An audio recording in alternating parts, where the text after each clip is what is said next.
Hey, what's up guys, Z here and welcome back to my channel. Today we're going to be taking a look at the Irock A8 dual dynamic driver IEM earphones.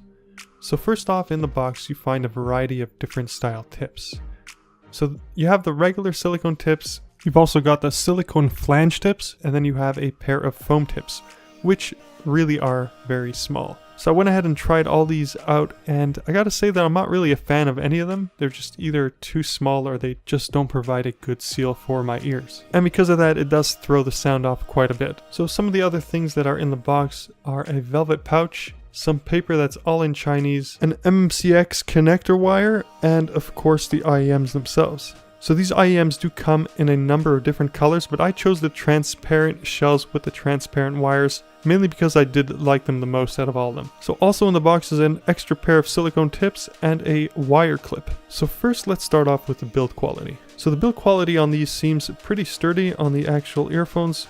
We've got the transparent glossy plastic shells, and looking through them you'll be able to see two dynamic drivers with the black and red wires connecting them together. So for those of you that don't know, there are many different types of drivers out there. These are called dynamic drivers. So dynamic drivers are generally known as to be the best bang for your buck, and they're also known to have the best sounding bass on them. Now if you guys did want to know more about that, there is a good video on explaining different types of drivers and what they sound like and why they use different types of drivers and certain types of IEMs or just earphones in general. So if you guys did want to see that video, I'll post a link in the description below, so check that out. So back to these Irock earphones. So the wire looks to be a little bit on the thinner side, but still feels fairly sturdy. Now at the top of the wire we have what looks like to be ear hooks, but these in fact are not ear hooks. They're just a pre-shaped soft plastic so that they go around your ears easier with an added layer of transparent plastic for that added support. So in a sense, I guess they are ear hooks. But anyway, so now the wire itself feels like a harder type of plastic, which gives them a tough feel to them. So I definitely prefer this type of wire over the silicone rubber type wire that you do see on some of the other IEMs. So now for the earphones, as I always do, I've added my own silicone tips since I'm not a fan of the tips that these come with.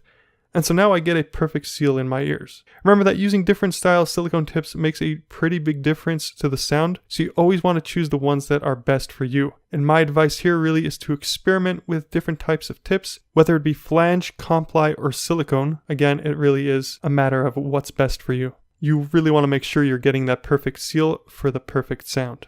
So now the cool thing about these IEMs is that you can easily change up the wires. So these use a different type of MMCX connector. So instead of the snap-in connection that you do see on some of the other MMCX type IEMs, these use a plug-in type connection. And what I mean by that is if you pay close attention, you'll notice that these almost look like a very mini type of charging plug, which honestly I do prefer over the snap-in MMCX type. It just feels a lot more natural when plugging them in, but on the downside they feel a bit more delicate, since if you do look at the actual IEM where it connects, there is a pin inside there, and if you bend that you're pretty much screwed. But also the MMCX plug is thin itself, so if that gets bent then you pretty much need a new wire. So now let's talk about the sound quality. So for the most part these sound muffled, and this could be because they use dual dynamic drivers which focus more on bass. But then when I compare them to my T8s, which also use dual dynamic drivers, my T8s blew these away. Now these being dual dynamic, I was expecting more instrument separation, but I didn't really get that.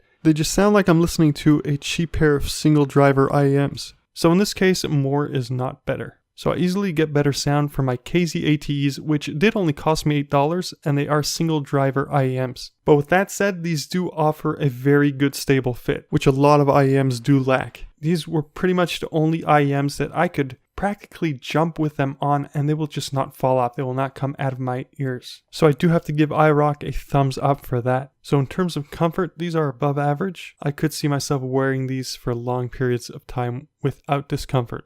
So now to conclude, these do have a good build quality, they have a great fit, they fit nicely in my ears, they have above average comfort, but unfortunately these do have below average sound for the price. Now if I didn't mention before, I did pay about $16.50 for these. Well guys, that's basically it. If you were looking for a good pair of dual dynamic driver IEMs with good bass, then I'd recommend looking into the UII SII T8s. I'll have a link to them in the description below, so definitely check that out. Don't forget to like this video if you did find this review helpful. And if you do want to see more content like this in the future, please do hit that subscribe button. For now guys, thanks for watching. I'll catch you on the flip side.